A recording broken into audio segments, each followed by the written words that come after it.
As an interviewer, he was very precise. He was, he knew the brilliance of the short question, straight to the point, very clear.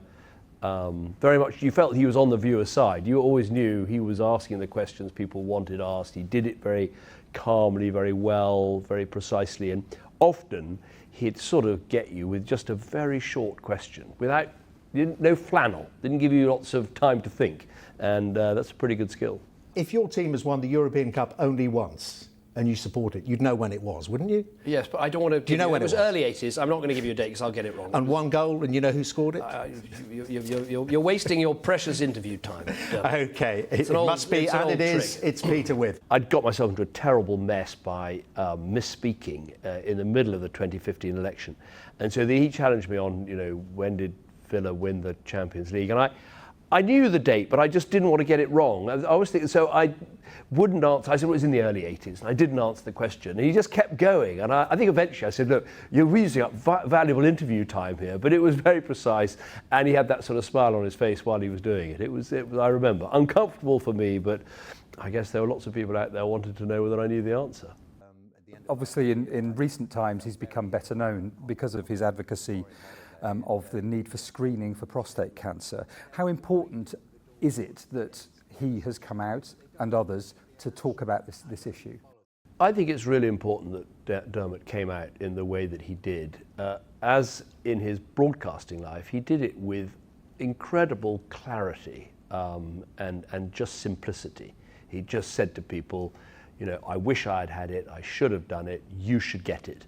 Don't make my mistake. It was incredibly clear, and someone who was so well known to people through his broadcasting career over 40 years, it will have had a huge impact. He will have saved people's lives because people would have heard him say that. They'd think, okay, I won't put off the PSA test, I'll go and ask for one, I'll ask my doctor. And I think it was brilliant that he came out when he did, that he spoke so clearly, and he would have saved lives. And you obviously came forward with your own news after Sir Chris Hoy and Dermot had come forward. Was the fact that they came out influential for you in making you decide this was something you wanted to talk about?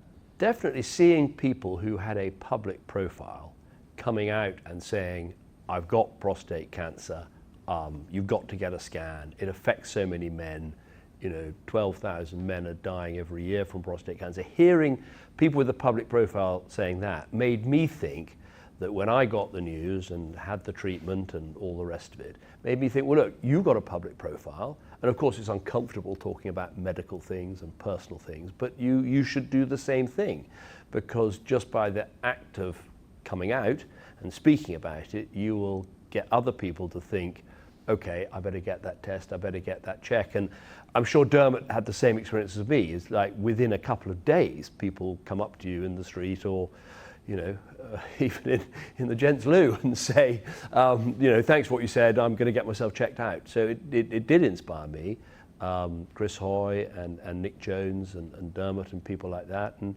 I think it's important. I think the legacy for people like Dermot and others will be for the screening committee and then the government to really look again at why we don't screen more people for prostate cancer. And I understand the arguments against, but frankly I think they're out of date. The arguments against are well, there'll be people have unnecessary treatments. Well, in the days when the treatment was simply, taking out the prostate, which is quite a big operation, or straight to radiotherapy, using radiation effectively. In those days, I can see that argument, but now there's a host of other treatments. The scans are more accurate. No one's going to have treatment without having had an MRI scan. So when I really think the people on that scanning committee have got it wrong, and interestingly, there are quite a lot of senior scientists and medics and people who've really got the knowledge who think they got it wrong, not just amateur politicians like me.